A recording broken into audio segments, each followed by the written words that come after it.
Our presentation attempts to critically analyze the current law surrounding legal capacity and mental impairment using the framework of Feynman's vulnerability theory to develop a better understanding of the responsive state.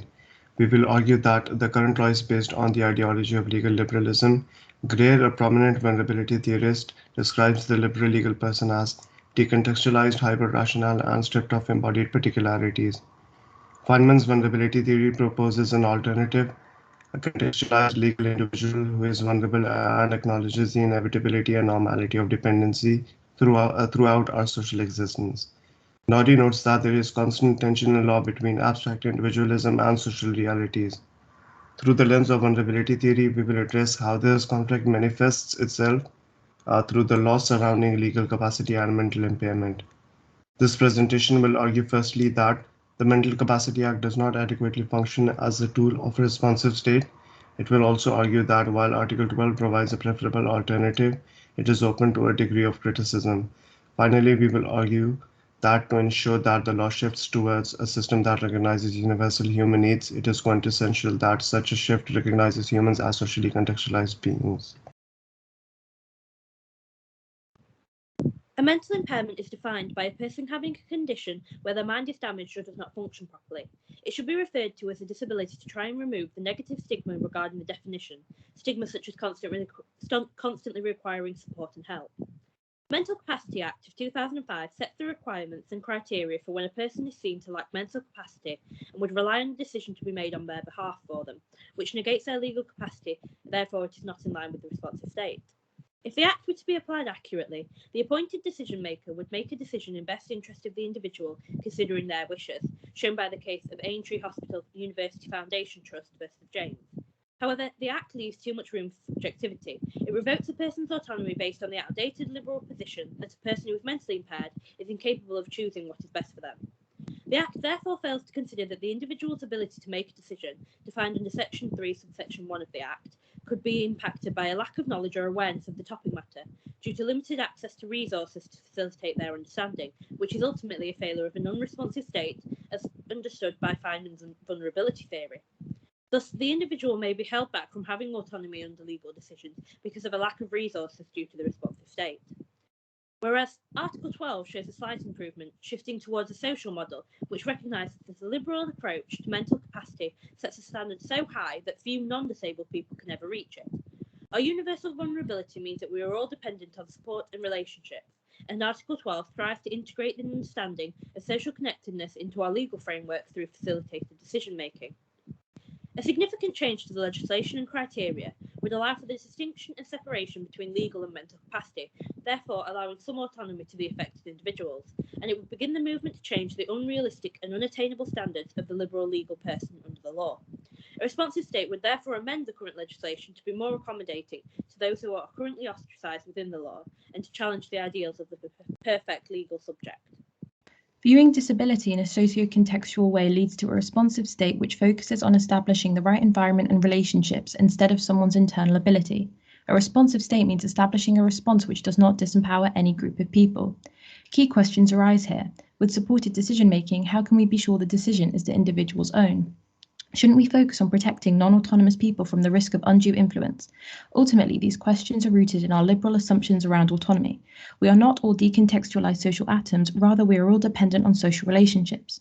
A responsive state addresses this, acknowledging that the support we need to make decisions is universal rather than something special that only people with mental impairments need. So how responsive should state policies be when considering mental impairments? Whilst Feynman's vulnerability theory does not discuss the practicalities of state policy, a UN committee was established to publish guidance on implementing the CRPD.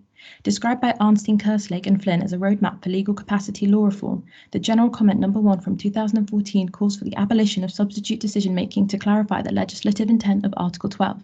Importantly, guidance on legislating a responsive state in relation to mental impairments is not the focus of vulnerability theory or the CRPD. Instead, they provide an opportunity to carefully review whether our current legal frameworks and their implementation operate fairly for persons with disabilities.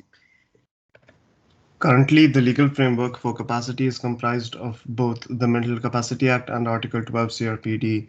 The MCA is exclusionary but perhaps more protective than Article 12, which exposes vulnerable people to a risk of exploitation. That said, the CRPD states that there should be no interference in the decision making unless the person fully lacks rationality. This shows the extent to which CRPD includes people with mental impairment within the framework of legal capacity. However, CRPD still fails to do this perfectly, thus certain difficult questions arise such as can the state interfere if there is a risk of harm? Vulnerability theory provides a structure to apply when building a responsive state, which tackles these difficult questions from a theoretical perspective. Vulnerability theory asserts that a group's or individual's quality of life is built upon resilience, and resilience depends on their access to different resources. All humans are vulnerable, but with different levels of resilience due to an imbalanced access to resources. Feynman advocates for the importance of a responsive state to address groups' inability to access certain resources. Feynman explains that many of the institutions providing resources that give us resilience can only be brought into legal existence through state mechanisms. Feynman also suggests that the current state is restrained from intervening to readjust relationships between individuals, groups, and institutions, and that the liberal state impedes constructive change via deeply entrenched doctrines of laissez-faire and non-interventionism. Whilst the liberal state can intervene in cases deemed of collective importance, such as bank bailouts or the response to COVID-19, it simultaneously neglects issues deemed to be inherent to the autonomous individual. Vulnerability theory argues that this distinction is arbitrary because humans are intrinsically vulnerable and constantly dependent on institutions like family and the state. Therefore, when attempting to build resilience for individuals that experience vulnerability differently, in this case disabled people, a responsive state is needed to provide the resources necessary to build that resilience. When discussing the theoretical concept of a responsive state regarding mental impairment and legal capacity, it is useful to address some of the criticisms levied against the concept. For example, Cohn suggests that while vulnerability theory does not reject autonomy, it undervalues it and therefore encourages undue paternalism. Nonetheless, Cohn concedes that undue paternalism isn't inevitable under an application of vulnerability theory. Therefore, our application of vulnerability theory in practice will attempt to strike a balance between a state that is adequately responsive without being overly paternalistic. Also, Hekela argues that vulnerability theory is not very outspoken in the specific measures that it believes the state should take. Hekela suggests that this lack of specificity makes vulnerability theory less operational in states with better developed systems of state welfare, and that Feynman's approach is American-centric. However, vulnerability theory is less about specific policies and more about a shifting of the values that underpin policy decisions. Whilst Feynman does not identify particular strategies to address mental impairment, we can still apply the theoretical framework of vulnerability theory as a tool to identify specific ways the state can be more responsive to human needs and shift away from the unattainable and harmful notions of autonomy and self-reliance that underpin the current law. Answering the question of what a responsive state should look like according to vulnerability theory is more simple in theoretical terms and more difficult when practical considerations become involved.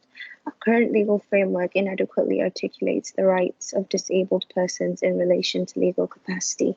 Feynman does not explicitly outline what measures a responsive state should adopt, but it is clear that increasing resilience is the focus of a responsive state. Taking all this into consideration, a responsive state should adequately detach the link between mental impairment and legal capacity. It is important to realize with the creation of a responsive state, there is a delicate balance between the paternalism, which we have previously explored, and creating a responsive state, which increases resilience of mentally impaired persons in relation to legal capacity, as well as in other areas. An alternative approach to responsive state is Franks, which states, it is potentially better to acknowledge a group's privilege rather than adopting the universal approach. He says a revised vulnerability theory should replace vulnerability theory's universal subject with a multi-faced one based upon gender, race, sexual orientation, class, and religious afflictions, among others. Applying this to mental impairment and legal capacity means the recognition of privilege, in Frank's terms, of non-mentally impaired persons, hence taking an approach that mentally impaired persons are uniquely disadvantaged. Lastly, there is a fear of a responsive state approach to mental impairment entails the danger of being appropriated for social control instead of the originally envisaged social protection or assistance, especially with regards to mental impairment. In conclusion, the current law surrounding legal capacity and mental impairment does not adequately form a responsive state policy. The theoretical idea of a responsive state is appealing, but substantial change is not likely to be attainable in the context of our backward social perception and legal framework of mental impairments presently.